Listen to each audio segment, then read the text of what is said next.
금요일 밤 8시. 주말에 뭐 할지 고민 중이신가요? 영화 한 편 어때요? 침대 위 상영관 첫 상영을 시작합니다. 안녕하세요. 침대 위 상영관은 영화, 드라마에 대해서 두 여자가 이야기를 나누는 팟캐스트입니다. 금요일 밤 침대에 누워서 주말에 어떤 영화, 드라마 볼지 함께 이야기 나눠봐요. 저는 마리. 저는 까미입니다.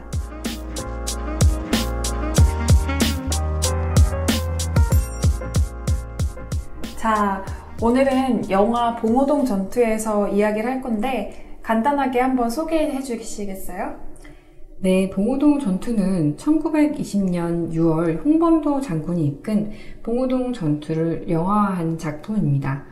2019년 8월 7일에 개봉했고요. 현재 8월 14일 260만 명 정도 관람했습니다. 손익분기점이 450만 명인데 광복절인 오늘 많은 관객들이 영화관을 찾을 것 같습니다. 이번 주말까지 해가지고 손익분기점 좀 넘을 것 같은데 기대가 되네요. 그렇다면 우리 또 간단하게 한번 줄거리 들어봅시다.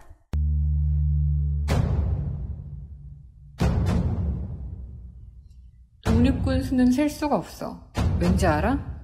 어제 농사 짓던 인물이 내일 독립군이 될 수 있다 이 말이야.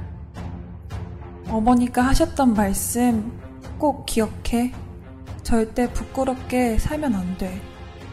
임무는 단 하나. 달리고 달려 일본군을 죽음의 골짜기로 유인하라. 1919년 3.1운동 이후 봉오동 일대에서 독립군의 무장항쟁이 활발해진다. 일본은 신식무기로 무장한 월감 추격대를 필두로 독립군 토벌 작전을 시작하고 독립군은 불리한 상황을 이겨내기 위해 봉오동 지형을 활용하기로 한다. 항일대도를 휘두르는 비범한 칼솜씨의 해철과 발빠른 독립군 분대장 잔하, 그리고 해철의 오른팔이자 날쌘 저격수 병구는 빗발치는 총탄과 포위망을 뚫고 죽음의 골짜기로 일본군을 유인한다. 1920년 6월 역사에 기록된 독립군의 첫 승리. 봉오동 죽음의 골짜기에 묻혔던 이야기가 지금부터 시작됩니다.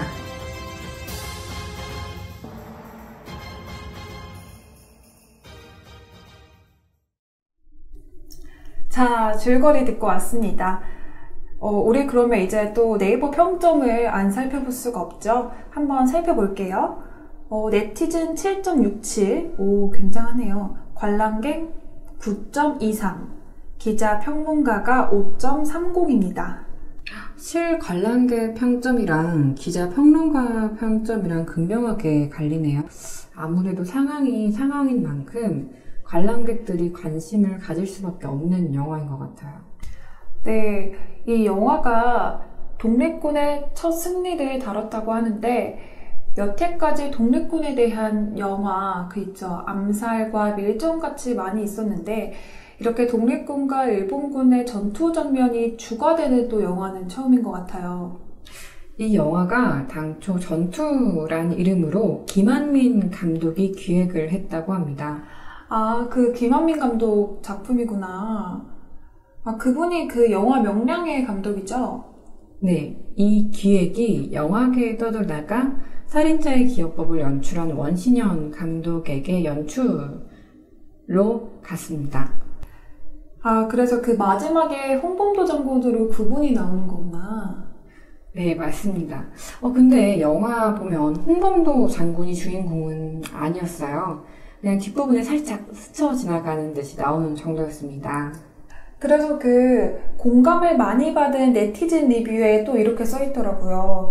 그 네티즌 얼터너티브 펑크님이 남기신 글인데 홍범도 장군이 이긴 전투가 아니라 독립군 모두가 이긴 전투였다는 걸 깨닫게 해준 훌륭한 영화라고 남겨주셨더라고요.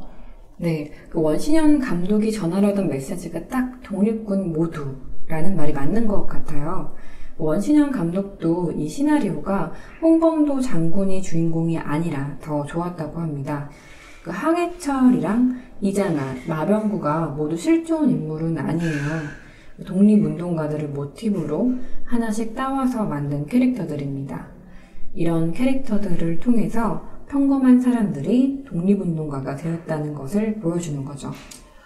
아, 그래서 어제의 농민이 또 독립군이 될 수 있다라는 말이 그래서 나온 거구나. 네, 저도 황해철이 했던 말이 참 인상이 깊더라고요. 황해철이 유해진 씨가 맡은 역할이죠. 어렸을 때 동생이 또 일본군에 죽었던. 네, 첫 장면이 참 임팩트가 있었습니다. 류준열 씨가 맡은 이장하 역시 누나가 3.1절 이후에 일본에 의해 죽는 걸로 나오잖아요. 저는 이번에 류준열 씨 연기가 참 좋았어요. 오, 그러셨구나. 왜 그러셨죠? 해철에 비해 장하는 감정을 많이 보이진 않잖아요. 맞아요. 네, 덕분에 영화가 좀 심파로 가지 않을 수 있지 않았나.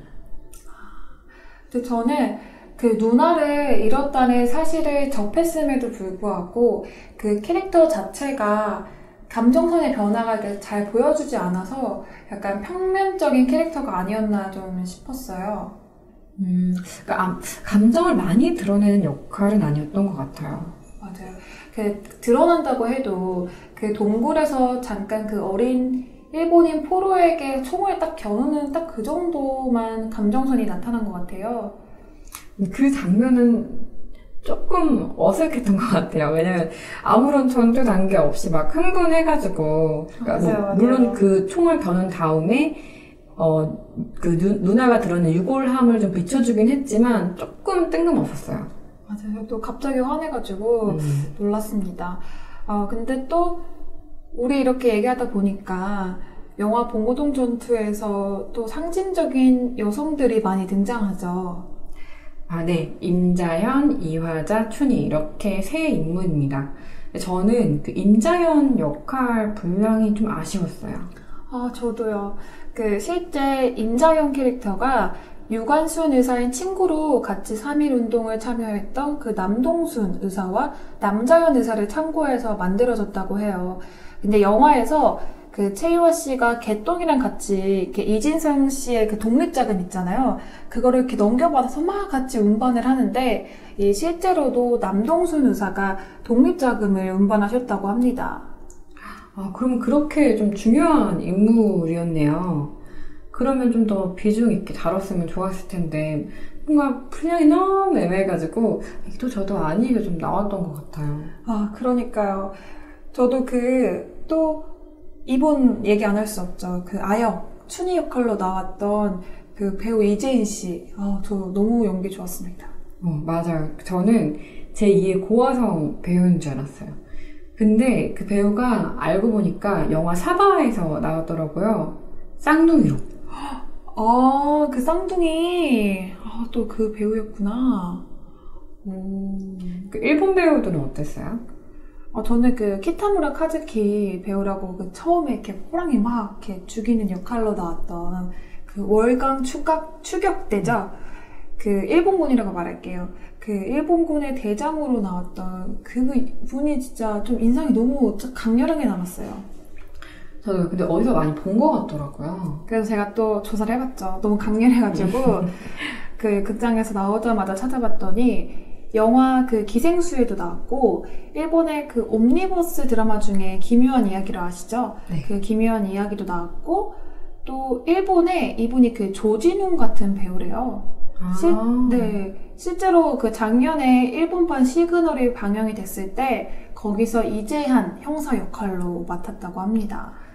일본의 조진웅 정도면 굉장히 유명한 배우인데 저 영화 보면서 너무 걱정이 됐던 게 지금 이런 정세에 한국 영화에 출연하면 일본에서 괜찮으려나? 이런 걱정이 좀 들더라고요. 저도 너무 걱정이 됐어요. 아마 이 영화 보신 분들은 다 걱정 한 번씩 하셨을 것 같은데 이 키타무라 카즈키 배우가 동성애 연기를 할 때는 실제로 게이바를 드나들고 또 그렇게 할 정도로 연기 혼신을 쓰는 걸로 일본에서도 유명한 배우라고 합니다. 게이바까지요? 네네. 그래서 이 키타무라 카즈키 배우가 이런 연기에 대한 신념도 굉장히 강해요. 배우는 어떤 역할이든 해내야 한다라는 이런 신념들로 이번에도 봉오동 전투에 임했다고 합니다. 그리고 또 한 번 전 또 개봉날 걱정했던 게 있어요. 그 중이 역할로 나왔던 이케우치 히로유키 배우가 그분도 연기 잘하긴 하더라고요. 맞아요. 그분이 그 개봉날인 8월 7일에 자기 개인 SNS에 약간 홍보글 비슷하게 글을 올렸는데 한국 작품에 참가한 게 처음이라서 너무 좋은 경험이었고, 그리고 스태프들이랑 공연자들 모두 멋지고 고맙다고 이렇게 글을 남겼다고 합니다. 그렇게까지 개인 SNS 올렸구나. 뭔가 정세에 휘둘리지 않는 배우들이네요. 네, 대단한 맞아요. 것 같아요. 맞아요. 저는 또 그 일본인 배우 중에 아역 배우. 맞아요. 처음 봤을 때, 이 친구 일본에서도 인기 많을 것 같다라는 생각이 들었어요. 맞아요. 그분 아마 다 비슷한 생각으로 그 배우를 보지 않았을까 싶은데, 최근에는 그 영화 너의 이름은 그 신카이 마코토 감독이 했던 작품인데, 그 작품 했다는 건 아니고 네. 이 감독의 신작인 날씨의 아이에서 주인공 목소리를 맡았다고 해요. 신카이 마코토 감독의 작품이면 그 친구가 인기가 있다는 좀 증거 같네요.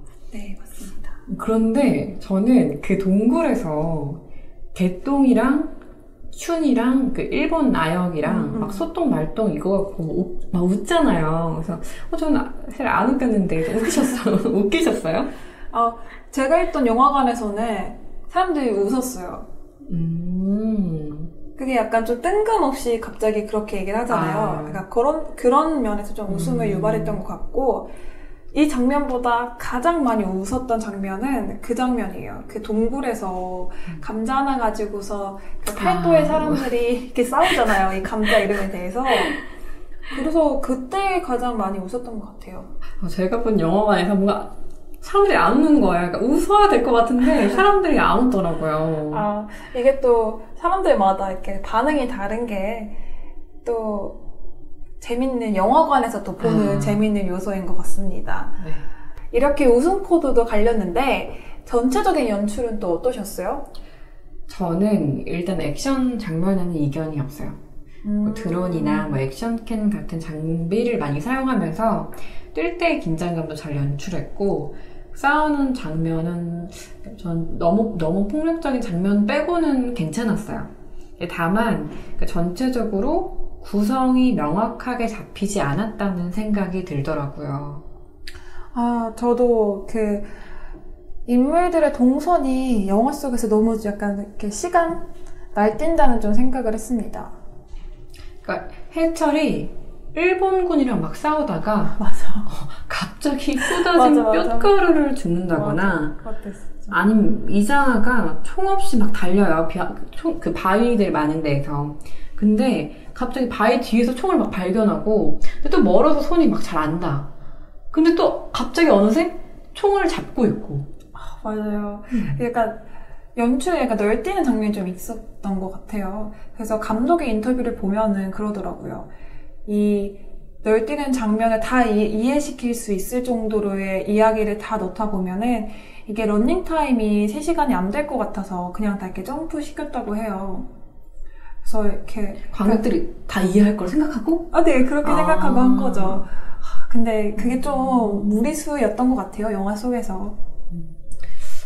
그럼 까미 씨가 생각하기에 좋았던 연출이 있었나요? 저는 그 인물들의 의상을 보면서 원신영 감독이 또 얼마나 고증에 신경을 썼을지, 의상팀이랑 미술팀이랑 다 같이 엄청 신경 쓴 걸 느낄 수 있었어요.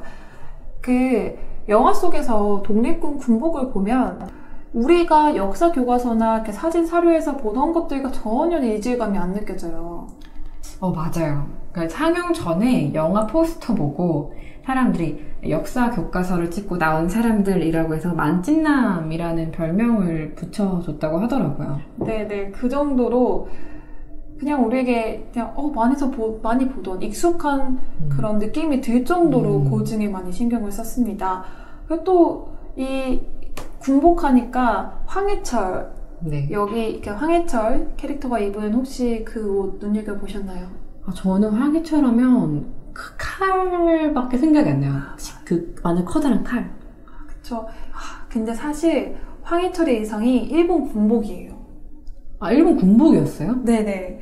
일본 군복이에요. 저도 나와서 이렇게 쳐다보다가 봤는데 너무 놀랐거든요. 근데 그게 원래 그 사람들이 일본 군복을, 독립군도 일본 군복을 이렇게 뭐 입은 건가요? 아니면 감독이 따로 만든 캐릭터 장치인 건가요?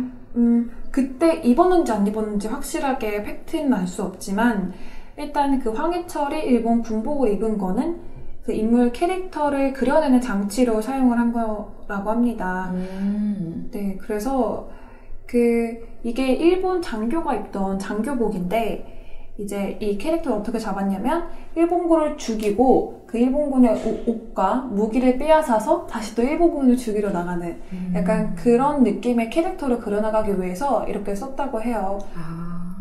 그래서 이렇게 쓰면서 했던 내용이 그냥 뭐 일본군들이 한국인을 죽였던 것처럼 우리 이렇게 조선인들도 이제 일본인들 너네도 그렇게 될 수 있다 라면서 약간 두려움을 느끼게 하는, 그러니까 일본군들에게 두려움을 불러일으킬 수 있는 인물로 만들기 위해서 이런 장치들을 또 사용했다고 합니다. 저도 보면은 의상은 진짜 잘했다. 그런 것 같아요. 그러면 마리 씨도 보면서 약간 좋았던 연출 있나요? 그러니까 저는 그 장면이 있었어요. 그 류준열이, 그러니까 이장하가 일본군을 마을에 유인하잖아요. 맞아요, 그래서 맞아요. 집에 숨고 그때 굴뚝에 일본군이 수류탄을 막 넣고 맞아. 그러고 나서 밖에 나와서 누워있을 때 얼굴을 클로즈업한 장면이 정말 좋았어요. 그러니까 마지막을 기다리는 모습? 맞아.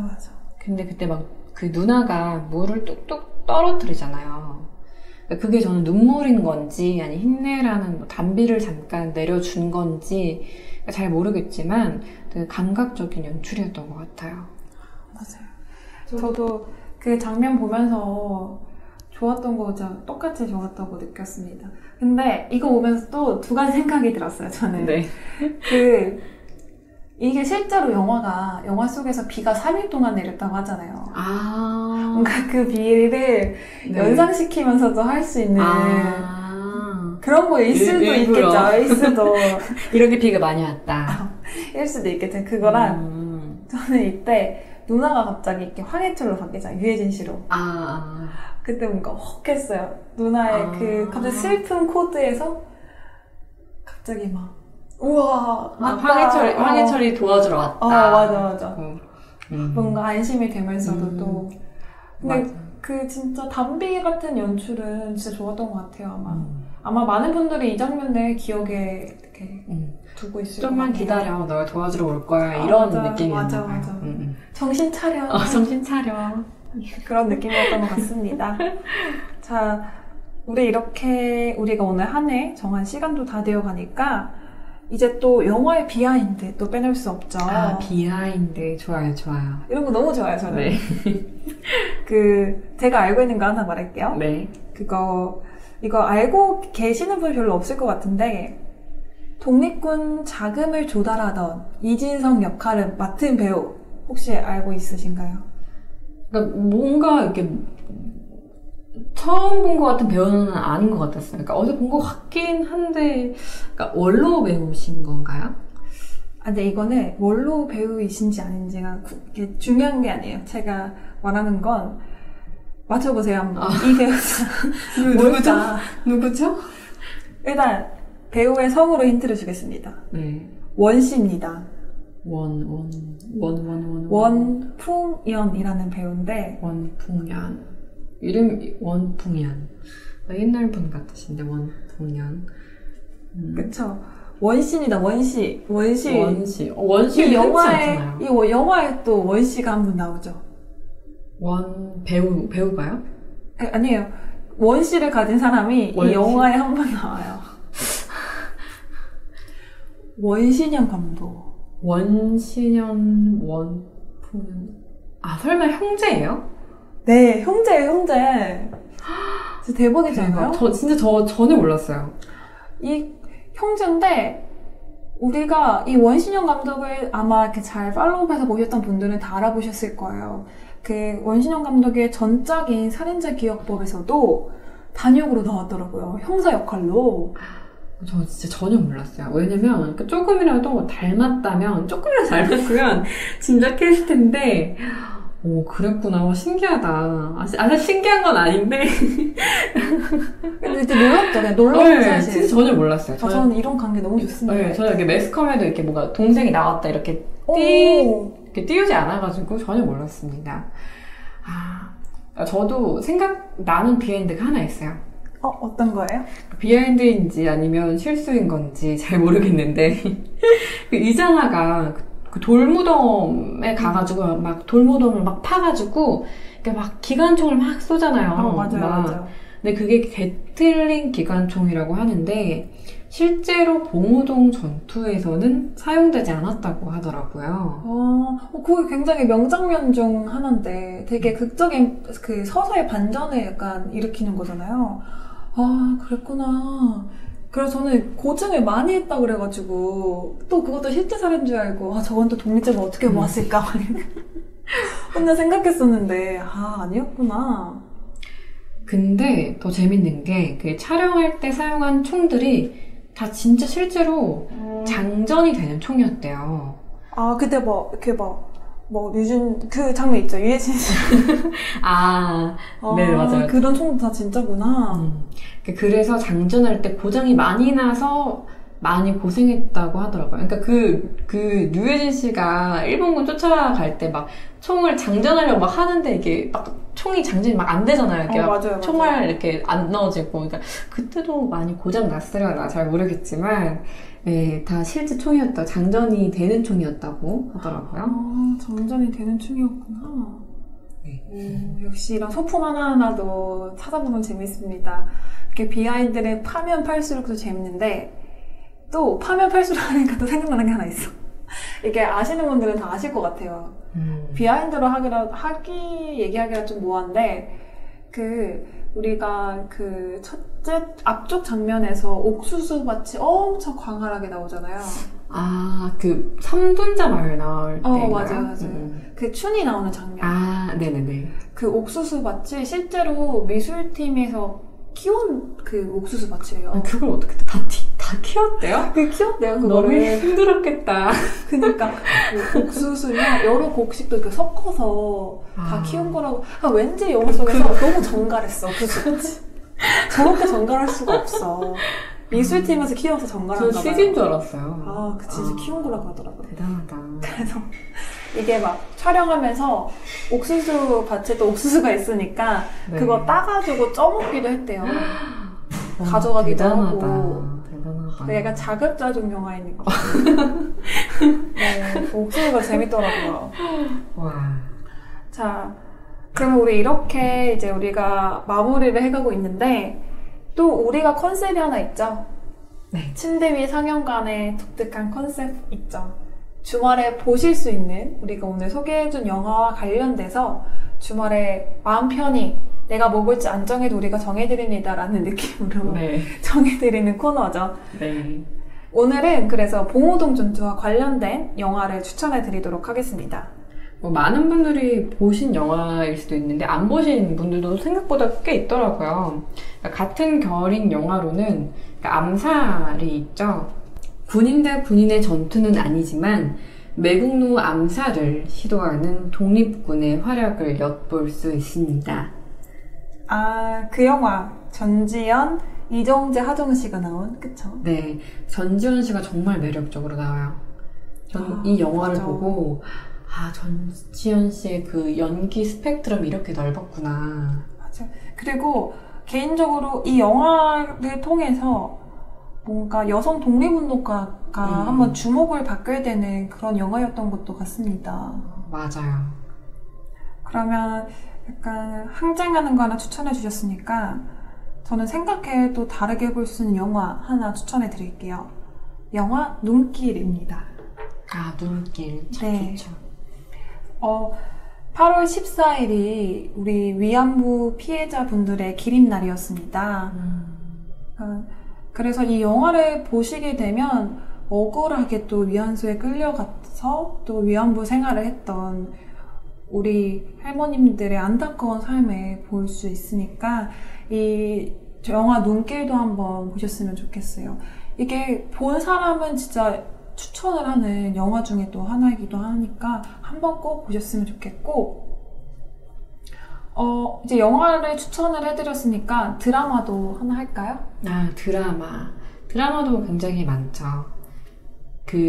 좀 지난 드라마라서 찾기가 힘들 수도 있겠지만, 그 드라마 중에 MBC에서 방영됐던 절정이라고 이육사 맞아요. 특집입니다.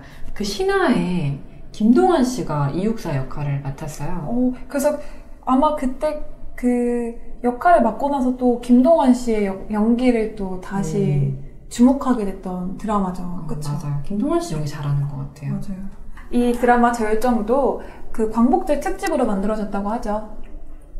그렇기 때문에 아마 봉오동 전투와도 이렇게 연결되는 결의 그건 아니지만 약간 이 시대 때 대중의 약간 계몽을 위해서 운동을 열심히 했던 사람들의 삶을 엿볼 수 있는 드라마 중 하나입니다.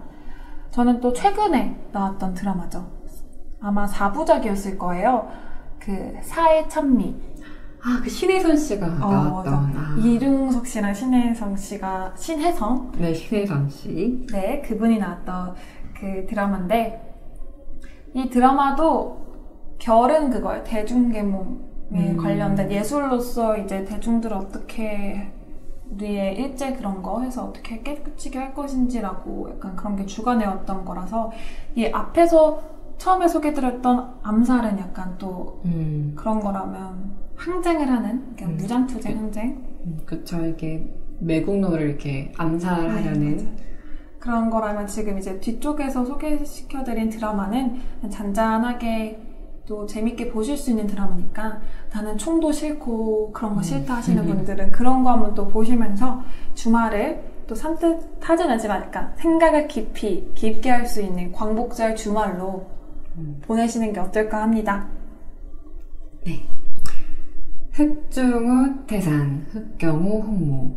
어떤 죽음은 태산보다 무겁고 어떤 죽음은 새털보다 가볍다. 주인공 해철의 칼에 새겨져 있던 글자였습니다. 네, 오늘은 조국을 위해 자신의 목숨을 아끼지 않았던 독립군들을 떠올릴 수 있던 영화에 대해서 이야기할 수 있었습니다. 저희는 또 다음 주 금요일 8시에 다시 돌아옵니다. 네. 자, 이제 이제 이불 덮으세요.